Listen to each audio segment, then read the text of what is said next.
শুরু হচ্ছে। এই তো চলে এসেছি সোহা।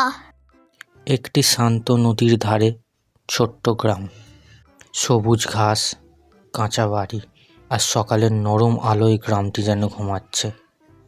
এই হচ্ছে হারু, যে পেশায় মাছ বিক্রেতা। জাল হাতে নিয়ে যাচ্ছে নদীর ধারে মাছ ধরতে।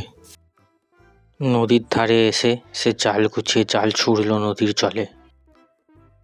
আর কিছুক্ষণ পরে সে জাল টেনে দেখল তার জালে ভরে গেছে বড় বড় মাছ। এত মাছ দেখে হারু খুবই খুশি হলো। হারু মাছ নিয়ে গেল গ্রামের বাজারে। চারিদিকে ধীরে ধীরে লোক জড়ো হতে লাগলো। হারু গর্ব করে বলল, আজ মাছের অনেক দাম, কম দামে দেব না কাউকে। গ্রামের লোকেরা তাকে অনুরোধ করলো, দাদা একটু কম নিন, আমরা খুব গরিব।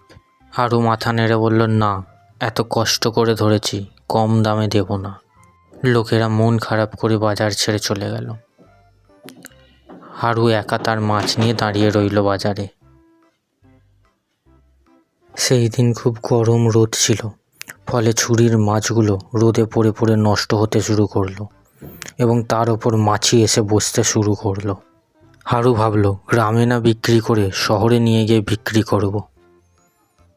কিন্তু তার মাছের গন্ধে শহরের সব লোকেরা নাকে হাত চাপা দিল। একজন লোক মাছ হাতে নিয়ে ধরে বলল, এই মাছ আর নেওয়া যাবে না, এটা নষ্ট হয়ে গেছে। হারুর একটাও মাছ বিক্রি হয়নি, তাই সে মন খারাপ করে বসে রইল কিছুক্ষণ। রাতে বাড়ি যেতে বাড়ির লোকেরাও তার দিকে অধীর আগ্রহে চেয়ে বসে আছে।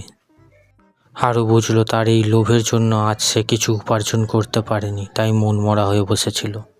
পরের দিন সকালে হারু নিজেই নিজের কাছে প্রতিজ্ঞা করলো যে আজ থেকে সৎ হব, লোভ করব না। হারু আবার মাছ ধরতে শুরু করলো, শান্ত মনে, ধৈর্য নিয়ে।